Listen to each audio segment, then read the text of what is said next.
क्या वाकई ये एक गाय ही है जो पेट्स की तरह ड्राइंग रूम में घूमती है, पूरे घर में चहलकदमी करती है?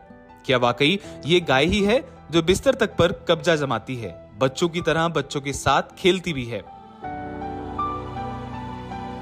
आप यकीन करें या ना करें, ये गाय ही है, जिस गाय का नाम है पुंगनूर। आमतौर पर ऊंचाई होती है 3 से 5 फीट। एक दिन में 5 किलो तक चारा भी खाती है और 3 से 5 किलो तक दूध देती है। इन खूबियों के बावजूद दुनिया की ये सबसे छोटी गाय है, जो कि विलुप्त होने की कगार पर पहुंच चुकी है। लेकिन अब आंध्र प्रदेश के काकीनाडा के एक वैद्य डॉक्टर पी कृष्णम राजू ने इसके आकार को इतना छोटा कर दिया है कि पुंगनूर गाय का क्रेज शहरों में भी सिर चढ़कर बोलने लगा है। नमस्ते, डॉक्टर पी कृष्णम राजू, नाड़ीपति गौशाला। यहाँ पर यह गौशाला 3 साल पहले स्थापित हुई थी। इससे पहले यह गौशाला काकीनाडा में थी। मैं 14 वर्षों से गायों के संवर्धन और ब्रीडिंग पर काम कर रहा हूँ। यह गौशाला 5 एकड़ के क्षेत्र में बनी है और यहाँ पर देश की सबसे पुरानी बौनी गायों की नस्लें हैं। यहाँ पर 2 फीट से कम ऊंची गायें भी हैं, जिन्हें इस फार्म पर मैंने ही तैयार किया है। भारत में जो बौनी गायें हैं, उनमें से पुंगनूर को समय के साथ साथ डेवलप किया गया है। इसकी शुरुआत 5 फीट से हुई थी और अब 1 फीट की गाय इस फार्म पर है। पुंगनूर गाय का नाम आंध्र प्रदेश के पुंगनूर इलाके पर पड़ा है। बताते हैं कि वहां के जमींदार कभी मैसूर शासकों के दीवान हुआ करते थे और उस दौर में बौनी गायों को पालना एक स्टेटस सिंबल बन गया था। जमींदारों ने इन गायों की बेहतर देखभाल की, लेकिन जर्सी गाय का जमाना आने के बाद ये विलुप्त होने की कगार पर पहुंच गई। डॉक्टर राजू के नाड़ीपति गौशाला में लगा ये बोर्ड बताता है कि उन्होंने 14 साल तक पुंगनूर गायों के 7 जनरेशंस पर शोध किया है।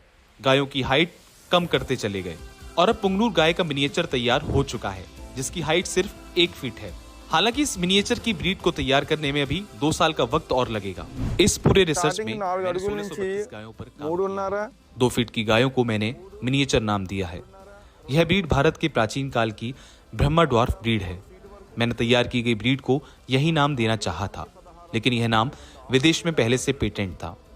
फिर मैंने सोचा कि इसका नाम ब्राह्मणा रखें, लेकिन यह भी पेटेंट था। फिर कोई रास्ता नहीं दिखा तो इस ब्रीड का नाम मिनिएचर पुंगनूर रख दिया। इस ब्रीड में मैंने 4 वेरिएंट और तैयार किए हैं, जिसमें कि एक है ग्राउंड वेरिएंट, जो कि जमीन पर रह सकती है। यह गाय करीब 2 लीटर दूध देती है और इनके लक्षण भी बड़ी गायों के समान ही होते हैं। दूसरी वेरिएंट की गाय वो हैं जिन्हें हमने हार्ड सरफेस के लिए तैयार किया है। तीसरा वेरिएंट है स्मूथ सरफेस, जिन्हें हमने टाइल्स के लिए तैयार किया है और ये फ्लैट्स में भी रह सकती हैं। यानी 4 वेरिएंट्स ने पुंगनूर गायों को एलीट सोसाइटी का चहेता बना दिया है। लोग अब गायों को भी अपने घर के अंदर रख सकते हैं, अपने ड्राइंग रूम की शोभा भी बढ़ा सकते हैं, तो साथ में रोज 2 लीटर तक दूध की जरूरत को भी पूरा कर सकते हैं। काकीनाडा के डॉक्टर राजू बताते हैं कि फिलहाल इन गायों की देश विदेश से मांग आ रही है।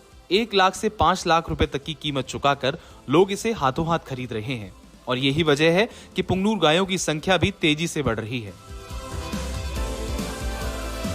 लाइव स्टॉक रिसर्च स्टेशन यानी LRS के प्रिंसिपल साइंटिस्ट डॉक्टर जी गंगराजू बताते हैं कि इस गाय का गोबर और गौमूत्र दुनिया का सर्वश्रेष्ठ फर्टिलाइजर और पेस्टिसाइड है। यानी पुंगनूर गाय का गोबर और गौमूत्र सबसे बेहतर खाद भी है और कीटनाशक भी। एक मोटी अनुमान के मुताबिक आंध्र प्रदेश को, जिस पुंगनूर को इनका मूल निवास स्थान माना जाता है, वहां की उपज आसपास के क्षेत्रों से 20 से 30% तक ज्यादा होती है। ये संवाददाता सुधाकर पल्लम की रिपोर्ट है। गायों से जुड़ी और भी खबरें देखने के लिए जुड़े रहिए किसान तक के साथ। धन्यवाद।